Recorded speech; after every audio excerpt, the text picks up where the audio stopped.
we all have part of ourselves which we call monads, which are basically all parts of the universal energy or consciousness.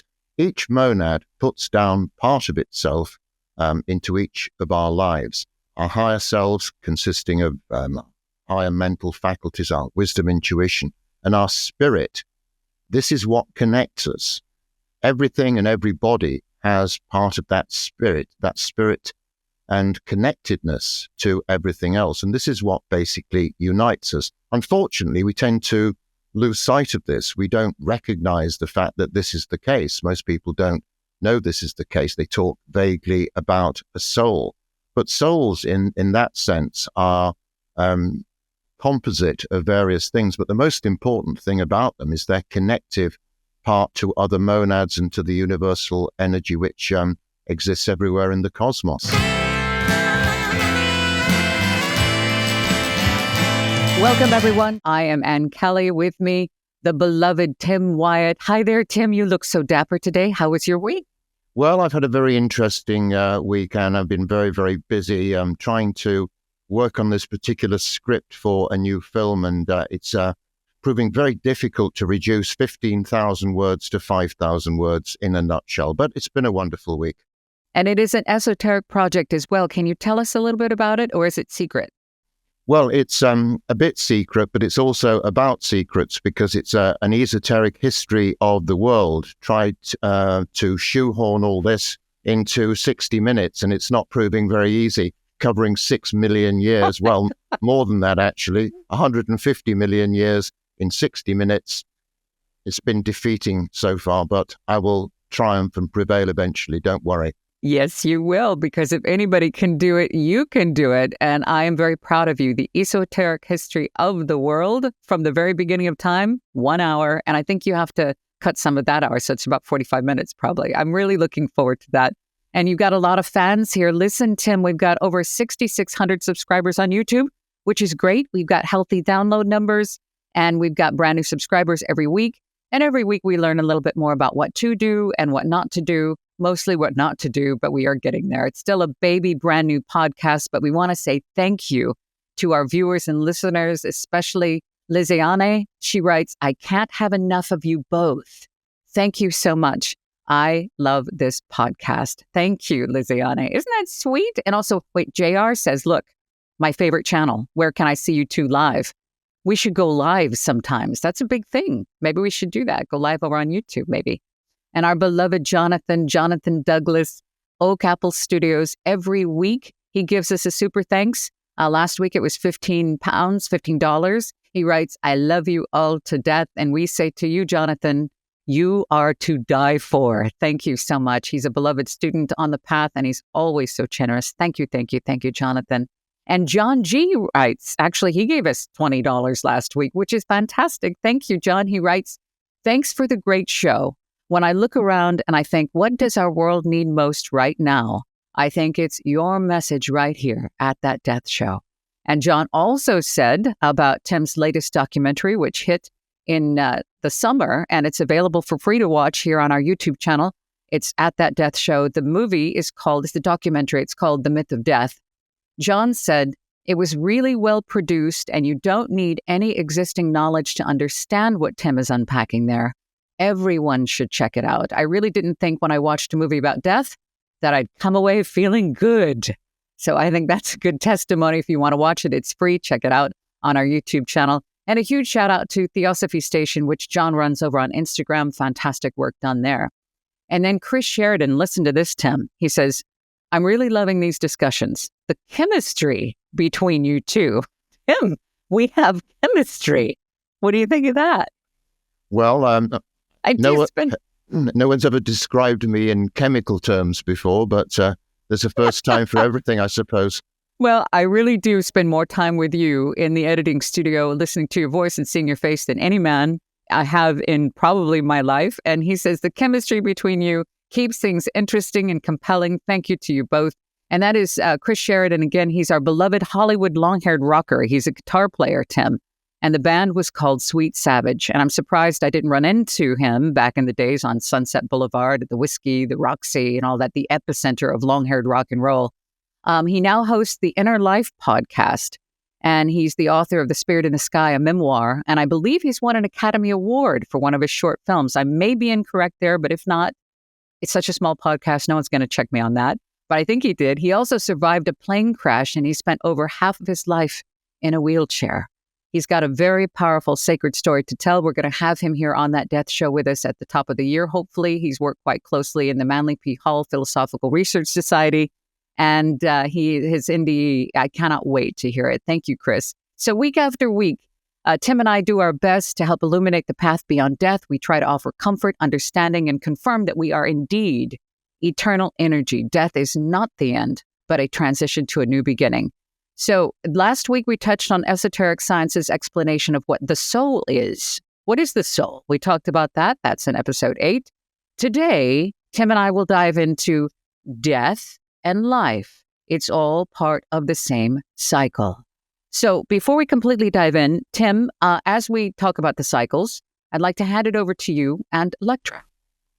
Well, yes, I witnessed death just a few minutes ago as my cat came in with a live mouse, as she often does, even though she's 8.5 years old. And she chased it around the living room. And then 30 seconds later, the last bit of the tail just disappeared. And this happens a great deal, and nothing you can do about it. It's part of her instinct. You cannot stop her doing these things, however much cat food you give her. And also, death has featured over the last few days because a mutual friend of ours, Colin Boyce, passed away in a hospice from bone cancer on Saturday. We both knew him very, very well for years. He was a Canadian. He worked at the Theosophical Society for getting on 40 years in a number of different roles. And he was a very, very nice man indeed, and always had a quirky and strange sense of humor as well. Even towards the end when I spoke to him, he still retained that humor, and I really admired that in him. He is amazing, and I know he's graduated. As we talk about death on That Death Show, Colin is now, he's been promoted to the other side, and I saw that he had passed. Bless him. He's always been such a servant to humanity.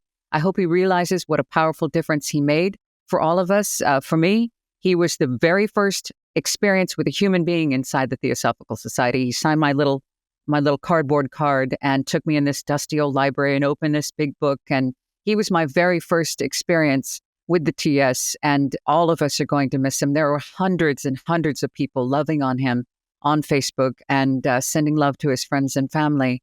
And I just know that he understood about death. I don't think he was frightened. I know he did a lot of work helping to ease the suffering of the planet and to help people understand what we're talking about on this show. So for Colin Boyce, let's dedicate this episode to him. We love you, Colin, and we will see you again. And that is a beautiful, beautiful, he's just such a gift to the TS and was dearly loved. I hope he knows that. I think he can hear us now. I'm sure he does. Tim, I wanted to ask about the consciousness in this physical life, just really quick about you. What is your earliest memory? Because we're talking about just being aware in the physical world, just really quick. I wanted to know, what is your earliest memory, if you can go back in time before we get into the cycles? I think my earliest memory is my first birthday, and I remember a cake with a single candle on it and a little wooden train which was on the top of it. It had white icing, but that's it. I don't remember much else until about the age of 2 when I went into hospital for an operation. So those are my earliest memories. As you come into the physical world, you will exit the physical world. That's what we talk about on That Death Show. There's change in the middle there, but there's birth and this incarnation, and then we have death of the physical. But as Tim always reiterates here, we're talking about the esoteric science. This isn't Tim's opinion. This is the esoteric philosophy, the perennial philosophy, Theosophy, if you will. Everything that is born will die, and it's totally okay, because you, the you that is you, is absolutely eternal. So the sun rises and sets, the moon waxes and wanes, tides go in and go out. We have growth and decay, sleep and awake, karma and reincarnation, life and death. So we talked about the immortality, about people wanting to preserve the physical immortality, Tim. Really quick, for those who are just tuning into that death show, can you recap a little bit on the esoteric science explanation of, though there are cycles of birth and death, that, like, for example, our friend Colin, the he that is operating as Colin in the physical world is eternal. We are eternal beings. Can you expand on that a little bit, please? Well, we are essentially divided into two parts. We have a physical self, and then we have a higher self, a lower self, and a higher self.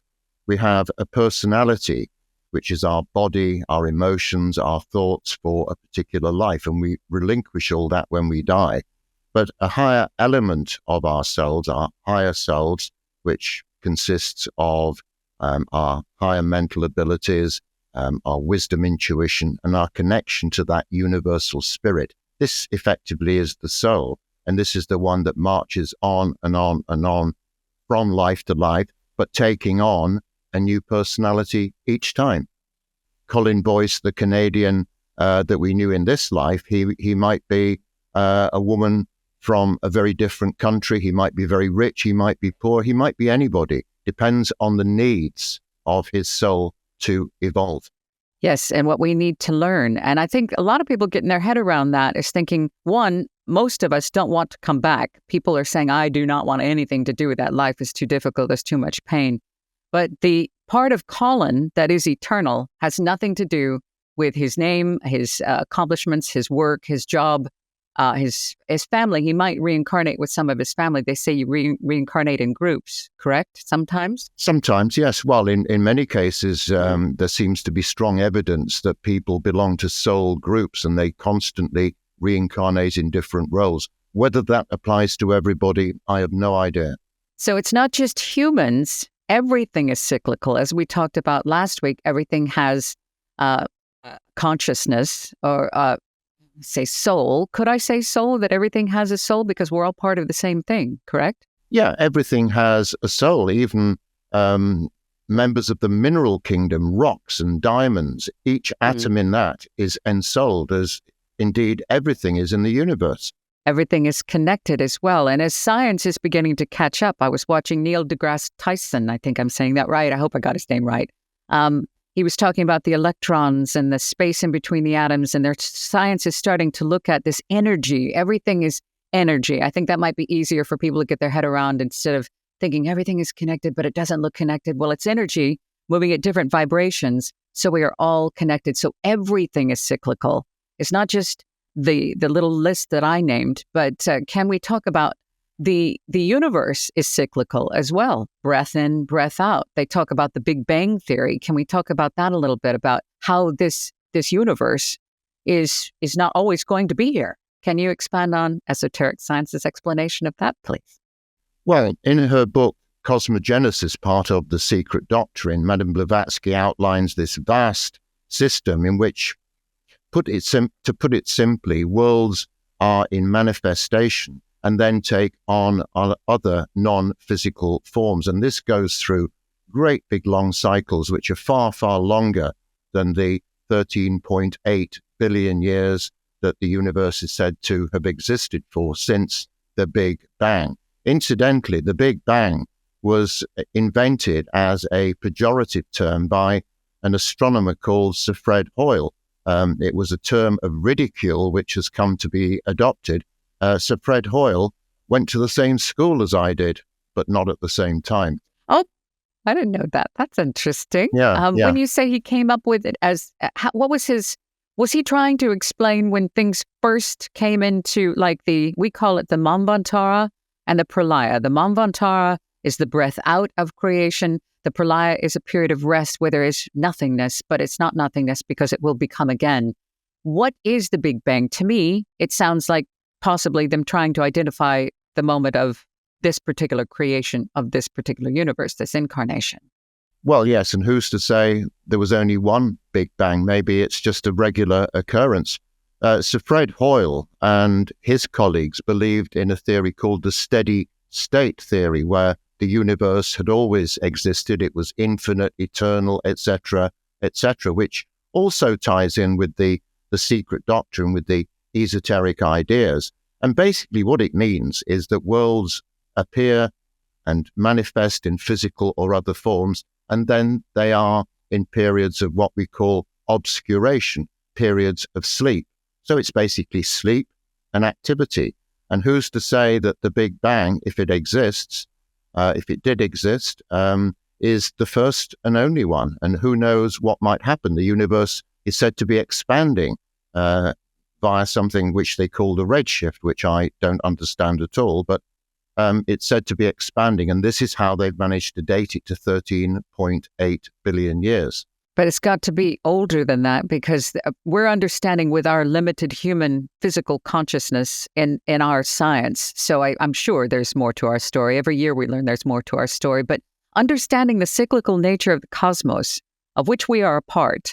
So we're not separate from the stars. We are stardust. You've heard that. Everything that we see, the carbon and the nitrogen and the oxygen and all that, that's come from stars that were here long ago. So we are physically stardust, but there's much more to the consciousness. So this can help us feel connected to something much, much bigger than ourselves and appreciate the fact that everything is interconnected, the importance of cycles. So Tim, we need cycles to evolve. I know we talk a lot about pain is the usher of wisdom and difficulties are opportunities. And so there's polarity. There are no really just straight lines. We have to have cycles. Why? We have to have cycles as part of an eternal dynamic. Otherwise, we would just completely vegetate. We need challenges. We need problems to solve so that we can increase our mental faculties, our physical faculties, and all our faculties. So we need things to stretch us. And you mentioned the law of polarity and also the law of rhythm or the law of cycles. And this is just the inevitable and perpetual rhythm of the universe and everything in it. Everything is evolving in its own way, at its own level, at its own pace. Well, we talk about the cycles of, because we're dark to light, up to down, good and evil. All of this is all part of the cycle. So the polarities that Tim is talking about is that good and evil, like in the Kybalion, which is absolutely making a resurgence. It's big on Instagram right now, which is fantastic. That's William Walker Atkinson writing as the Three Initiates. Basically, it's the same stuff. It's all the same stuff. But he talks about in there the polarities, and Tim can explain a little bit about this, is that good and evil are not opposites. They're part of the same thing. It's just a matter of measure. Can you expand on that a little bit? Well, we tend to look on things in terms of polar opposites because it's the way that our consciousness has emerged for all sorts of reasons that we won't go into. We tend to see things in black and white, whereas we know that in the midst of every success is a little bit of failure. In the midst of every failure is a little bit of success. In the midst of all good health is a little bit of lurking illness. So all things are interblended together.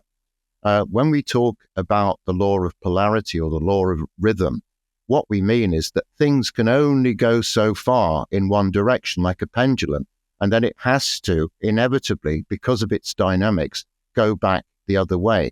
So a particular situation can only persist for so long, and whether that's a flower or a human being or a galaxy, it doesn't really make any difference apart from the timescales. That is comforting, especially when things, because there's a lot of people going through it. Everybody's going through something in some magnitude. And one of the things that I learned in these teachings is when things are difficult and things are hard and horrible and challenging, you are learning. That is a period of learning. But you also get a period of rest. And that means when you're like, things are great, I'm really enjoying this, I'm so happy, that's you resting, you're resting. But there will be, the cycle continues. And I think our suffering comes from wanting to stay in daytime or stay in the light all the time. Like we say, happily ever after. And I just really want to hammer home, and I try to tell this to my son, is don't expect it to last forever, because there will be coming periods of difficulty. And you will have learned from previous periods of difficulty, which will help you navigate these. So can we talk a little bit about that for those who are thinking, oh, once I get here, then I'm going to be happy or happily ever after, the periods of difficulty and happiness? Well, that would be illusory to think that. Just during the time of our podcast, Anne, the world has changed dramatically. People have been born, people have died, a bit more land has sunk into the sea somewhere, a bit more land has appeared. So nothing stays the same for a moment. All we can understand, and the way we can best negotiate life, is by understanding that there are cycles, that there are times when it's going to be difficult. There are times when it's going to seem impossible, and some people take drastic action as a result of this. But we have to realize that we are part of an ocean, and that ocean is sometimes calm, and sometimes it's got 40-foot waves. So we have to just accept the fact that we don't know what's coming next, but our attitude to what happens is what's crucial to it. Now that is wise. That is wise. You can't control anyone or anything else, no circumstance, nothing. Only your actions, your chosen actions, and your reactions, and sometimes your environment. Sometimes you can control your environment. You're going to remove yourself from something. But I think we spend a majority of our lives, I was earlier in my life, before I got a hold of these teachings where I went, okay, this makes a lot of sense. I have nothing to lose. I might as well apply them. And I found my life got a little bit easier to manage, meaning that exterior things still sucked and things were difficult, but I figured out a way to cope with those. So it was about applying them and understanding the bigger picture. But you are an eternal being. You will have a physical death. Again, it is not the end of you. You don't end there. Look at the massive amounts of near-death experiences coming in. I can't even keep up with them on YouTube. And I know you're doing a circuit. You were just on Life After Life, NDE TV. You can see just hundreds and hundreds of new episodes every single day of them coming back, and many of them absolutely echo what we talk about on this show. And I think if people are getting any value out of the show, which is wonderful to see that you are here, we just want to be able to share this with you to hopefully make your life just a little bit easier. You can get access to these teachings. What would you say? Obviously, we have Tim's book. We have everyone's Book of the Dead. You can watch the videos that are on this channel. You can find his books at firewheelbooks.co.uk. And these are really easy to understand. As John said, the Myth of Death documentary. Access these teachings. Where would you direct someone who's just coming across this podcast that likes what they hear? How should they begin to study like we did? And I know we've shared our stories, but how can they begin? Well, interestingly, you mentioned the Kybalion, and about just over 20 years ago, someone asked me to write a version of this in very, very simple language as part of a magazine. And this is actually one of the things that got me back into studying the Ageless Wisdom teachings. Not that I'd ever fully abandoned them, but it reignited my interest.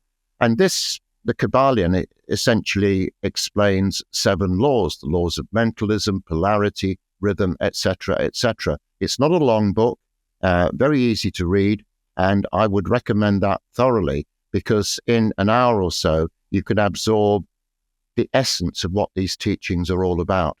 And I would have to hugely agree. It was William Walker Atkinson's Yogi Philosophy and Oriental Occultism. That's a very convoluted title, but was his works, which I was like, what is this? This is absolutely brilliant. I found out it was pointing towards a theosophical text, and I thought, what is that? What is Theosophy? And that's how it all began, was Atkinson as well. He's had many nom de plumes. What else did he write under? He had the 3 Initiates, and Yogi Ramacharaka is one. But I'm trying to think. Anyway, it was Theosophy, but it wasn't convoluted. It's relatively easy to understand. Also on this channel, you have some audiobooks. You have Light on the Path is a free audiobook here. Atkinson's first text that I came across. There is some study in the Kybalion on this channel as well. But just go and find what we've been talking about and apply it. And you will find that there are instructions for life, is what I have come to understand. There's also, and this is kind of a big thing right now. Well, it's been a big thing forever, but can we talk about, masculine, feminine? This is also a cycle. Like you mentioned, Colin could come back in China as a woman who possibly has, a missing leg. Whatever your soul needs to evolve, there are 6 cycles in the reincarnation, but there's also cycles in masculine and feminine. Can you speak on that a little bit, please? Well, masculinity and femininity have become strangely controversial terms in this day and age. But, for example, the psychologist Carl Jung basically said that every man has a female portion within him, and vice versa. Every woman has an element of masculinity. So as we were discussing before, it's not black and white. Everything has a bit of its opposite contained within it. And it's finding out and blending those masculine and feminine energies.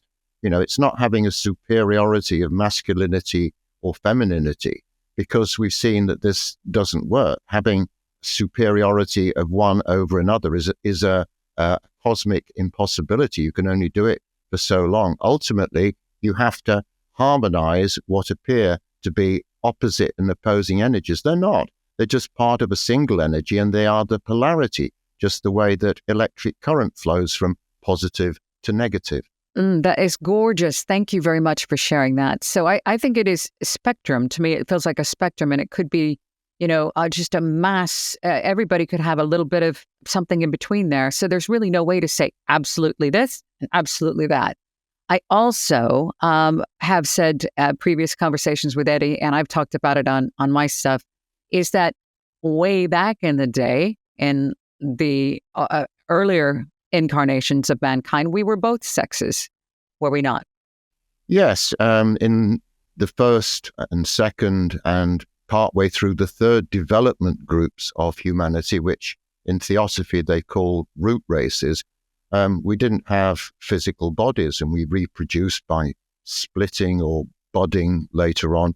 And eventually we became hermaphroditic. And then after that, we separated into two sexes when we acquired physical bodies, because for millions of years, human beings were just great big ethereal, mindless blobs floating around and not doing very much. Well, that is something that I have mentioned when I see what is happening in the world. I think perhaps we might be returning to that, and possibly as we relate to maybe what was in a previous incarnation, perhaps that identity is coming through in this incarnation, and I feel more comfortable in that sex, or possibly we might be rejoining again as we come back around on this round. And really quick, I do want to say, when we mention the word race here in these teachings, it does not refer to ethnicity at all. It means, to me, in my understanding, I say it is a wave of humanity, a wave of existence. How would you define race before we go any further on that? It's a development group of humanity. So we're said to be in the fifth sub-race of the fifth root race, but that applies to people all over the world. It's a stage of development, a stage of consciousness, if you like, that we've reached. And it doesn't apply to any one ethnic group at all. Thank you. Thank you for clearing that up. That is a big comment drama that can happen sometimes on this channel. So do you believe that perhaps now, as we're in this particular round, that possibly we might be joining back together and going into the two sexes again? Well, I think certainly what the ageless wisdom teachings say is that eventually, as we get into the next development groups, it's not precisely stated when, but we will become far less physical.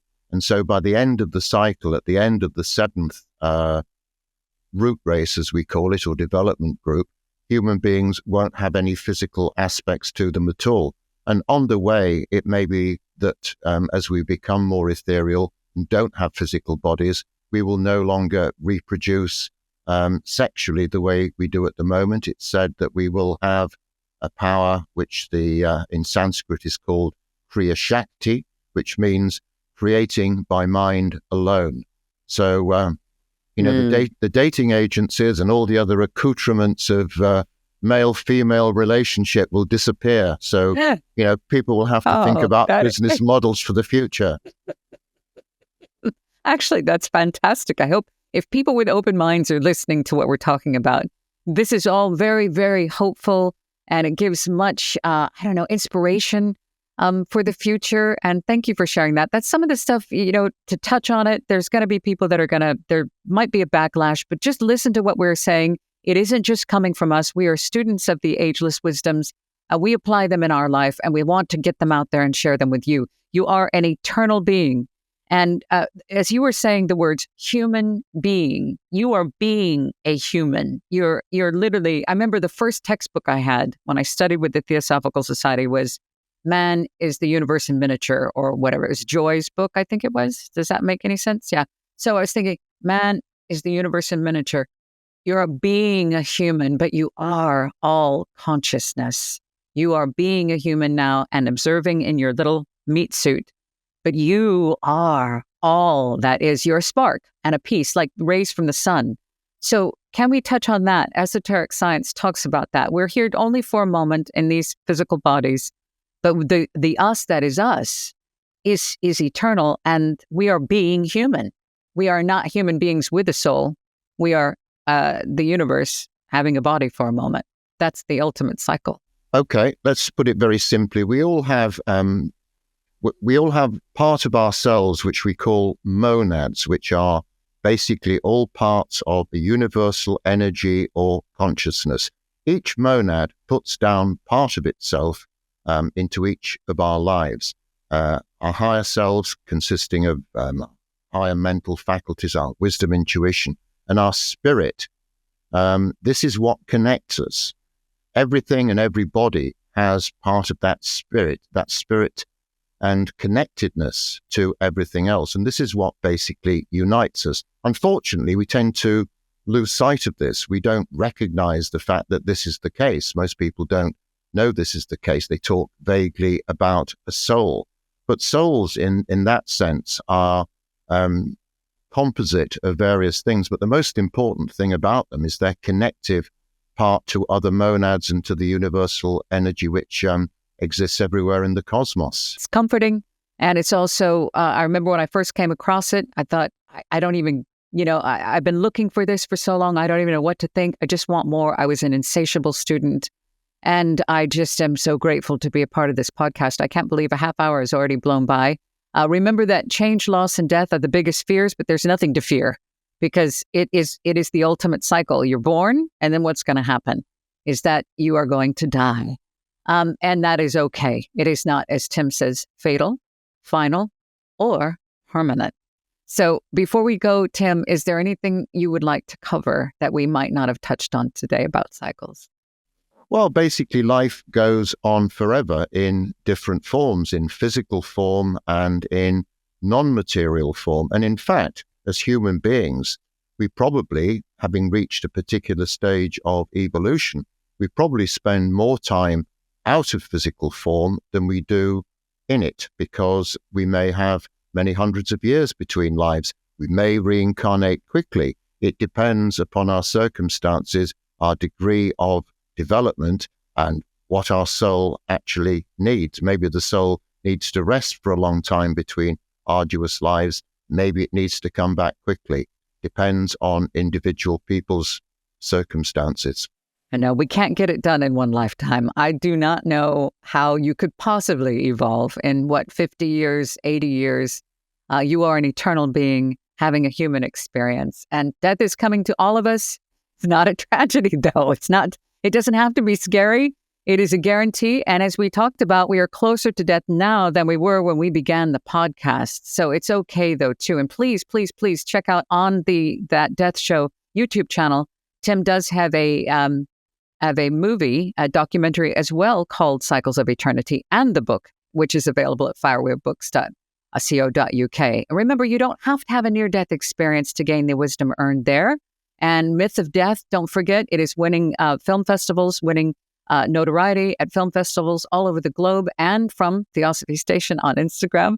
Check it out. It is available for free to watch. It's only about 40 minutes long, and it's very palatable, and it's extremely comforting. It's the most comforting film I have ever watched on death, and it's the reason Tim and I sit here in these chairs. This is the purpose of the podcast. Please, if you can, share, like, subscribe, comment, review.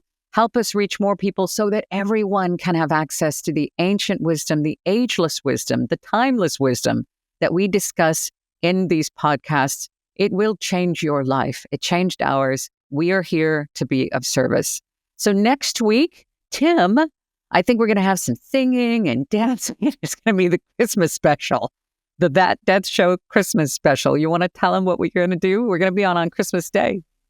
Well, Christmas is a special time, obviously, for Christians, but all cultures throughout history have celebrated this time of the year because it's the time of the solstice on the 21st or 22nd of December. And for 3 days, 4 days, the planets seem to go retrograde, and everybody regards this as the end of the old year and the beginning of the new year. So since it's about death and rebirth, we're going to talk about reincarnation, specialize on that because it's about rebirth. The winter solstice, reincarnation, and I think definitely we should talk about a Christmas carol, a little bit of that. There's a lot of theosophical themes in that. So we're going to have a Christmas day with you. Please spend it with us. And we look forward to seeing you on the 25th of December. That is coming up next. So thank you so much. Remember, there's so much more. We just skimmed the surface. Today it was cycles. Next time, Christmas Day, we're going to be talking about, remember, everything has an end. Winter goes away and a new year is born. And that is a very sacred time. So thank you very much, Tim. I love you. And I look forward to seeing you all next week on Christmas. Bye, everybody. Death comes to us all, but death is not a tragedy. Everyone's Book of the Dead by Tim Wyatt reveals a whole new perspective on what lies beyond this earthly life. The Egyptians have a Book of the Dead. The Tibetans have a Book of the Dead. Shouldn't you have one too? This captivating, richly illustrated book explores the mystery of death by examining it from every angle, sharing the ageless esoteric teachings on karma, reincarnation, and after-death states, as well as examining death and dying in different cultures, religions, and spiritual traditions. Death is not fatal, final, or permanent, but simply a transitional doorway to a new beginning. Get your copy of Everyone's Book of the Dead today at firewheelbooks.co.uk.